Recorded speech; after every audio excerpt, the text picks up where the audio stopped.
ഇപ്പൊ വർത്തമാന ഇന്ത്യയുടെ അനുഭവങ്ങൾ കൂടി വിവരിക്കുന്ന, അതിനെ കൂടി രാഷ്ട്രീയമാക്കുള്ള പ്രവേശിക്കുന്ന ഒരു നാടകത്തെ തികച്ചും അങ്ങേറ്റം തീരുമാന നിലയിൽ വ്യാഖ്യാനിച്ച് ഡിവൈഎഫ്ഐക്ക് നേരെ നടത്തിക്കൊണ്ടിരിക്കുന്ന പ്രചരണം തള്ളിക്കളയണം എന്നുകൂടി ഞങ്ങൾ ആവശ്യപ്പെടുകയാണ്.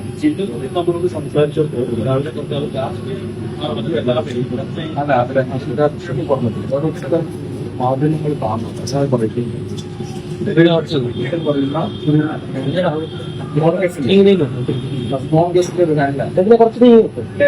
ശബ്ദം നിങ്ങൾ നോക്കും.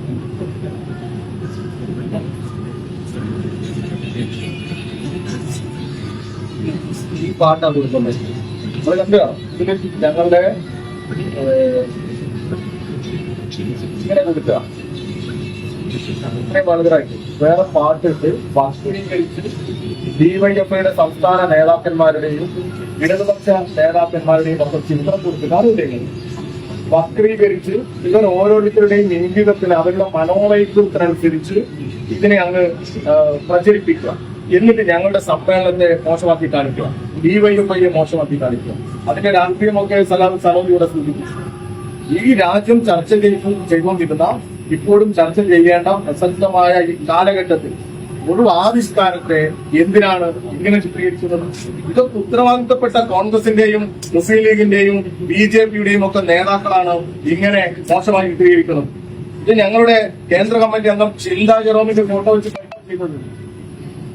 ഒരു കമന്റ്, എന്റെ പോസ്റ്റിന് അടിയിലുള്ള കമന്റ് VK ശ്രീമതി ടീച്ചറെ കുറിച്ചാണ്. എന്താ ഇവിടെ നടക്കുന്നത്?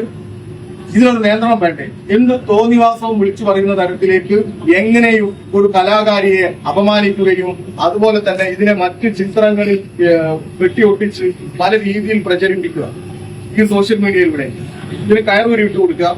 VD സതീശന്റെ team, social media team MDMA സംഘമാണ് എന്ന് ഞങ്ങൾ പറഞ്ഞിരുന്നു. ഞങ്ങൾ മാത്രമല്ല, മാധ്യമങ്ങൾ പറഞ്ഞിരുന്നു. അദ്ദേഹത്തിന്റെ കോർഡിനേറ്റർമാർ ഈ MDMA ലഹരി മാഫിയ സംഘമാണ് ഈ സോഷ്യൽ മീഡിയ നിയന്ത്രിക്കുന്നത് എന്ന്. ആ മുഖ്യമന്ത്രിയുടെ സോഷ്യൽ മീഡിയ സംഘമാണോ ഇങ്ങനെ ഹീനമായ വൃത്തികെട്ട ഈ പ്രചരണം നടത്തുന്നത്? എന്താ അവരുടെ ഉദ്ദേശം?